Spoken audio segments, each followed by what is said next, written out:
दुनिया के सबसे अमीर आदमी एलन मस्क ऑटोमोबाइल और स्पेस सेक्टर में अपनी दाग जमा चुके हैं और अब इंटरनेट सर्विस देने के लिए टेलीकॉम सेक्टर में आने के लिए तैयार हैं। टेस्ला कंपनी के मालिक Musk private space company SpaceX के एक अनूठे प्रोजेक्ट स्टारलिंक के जरिए भारतीय टेलीकॉम बाजार में क्रांति लाने की योजना बनाते प्रतीत होते हैं। एक मीडिया रिपोर्ट में दावा किया गया है कि स्पेसएक्स तेजी से बढ़ रही है, भारतीय टेलीकॉम इंडस्ट्री में सैटेलाइट बेस्ड इंटरनेट सर्विस शुरू कर सकते हैं। बता दें कि स्टारलिंक प्रोजेक्ट में कंपनी सैटेलाइट के जरिए दुनिया के किसी भी कोने में इंटरनेट सर्विस दे सकती है। कंपनी का दावा है कि फिलहाल इस सर्विस के दुनिया भर में 10 एक्टिव यूजर्स हैं।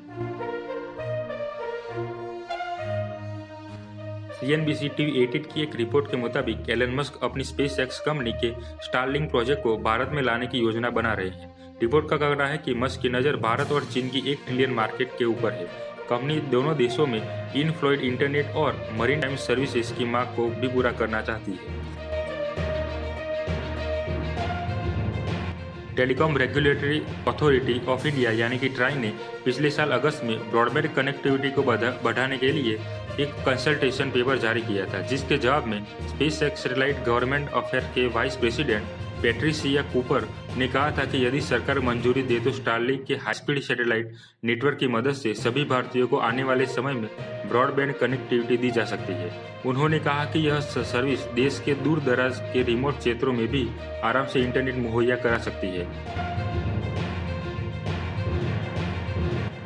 आपको बता दें कि स्पेसएक्स ने स्टारलिंक इंटरनेट सर्विस के लिए करीब 1000 सैटेलाइट छोड़े हैं। इसी के साथ अब मस्क धरती का चक्कर काट रहे 1/4 उपग्रहों के मालिक बन गए हैं। पिछले 2 साल में कंपनी ने 1 दर्जन से ज्यादा स्टारलिंक मिशन भेजे हैं। सैटेलाइट ट्रैकर सेलेस ट्रैक के मुताबिक धरती की कक्षा में 946 स्टारलिंक सैटेलाइट है, जो कुछ एक्टिव सैटेलाइट का 27.3% है। मस्क की कंपनी 40,000 सैटेलाइट भेजना चाहती है, जिससे हाई स्पीड इंटरनेट तैयार किया जा सके।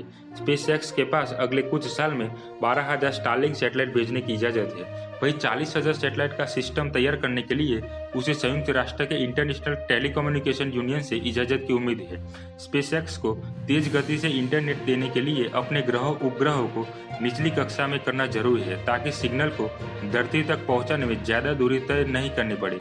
इसलिए बड़ी तेजी से उपग्रह इस कक्षा में छोड़े जा रहे हैं। दूसरी तरफ स्टारलिंक के भारतीय टेलीकॉम बाजार में आने की बात सच होती है तो निश्चित तौर पर BSNL, एयरटेल और रिलायंस जियो के लिए चिंता की बात होगी। फिलहाल इन तीनों कंपनियों का मोबाइल इंटरनेट और ब्रॉडबैंड बाजार में दबदबा है। विशेषज्ञों का कहना है कि अगर एलन मस्क की कंपनी स्पेसएक्स भारत में एंट्री करती है तो यहाँ उसे मुकेश अंबानी की रिलायंस जियो से कड़ा मुकाबला करना होगा, जो 5G लॉन्च करने की तैयारी में है।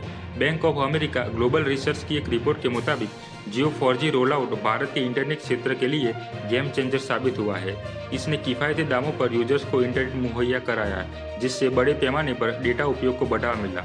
भारत में अब करीब 65 करोड़ इंटरनेट उपभोक्ता हैं, जो औसतन 12 GB डेटा प्रति माह इस्तेमाल करते हैं। जियो ने सस्ती कीमतों पर डेटा और सेवा प्रदान करके बाजार के आकार को बढ़ाया।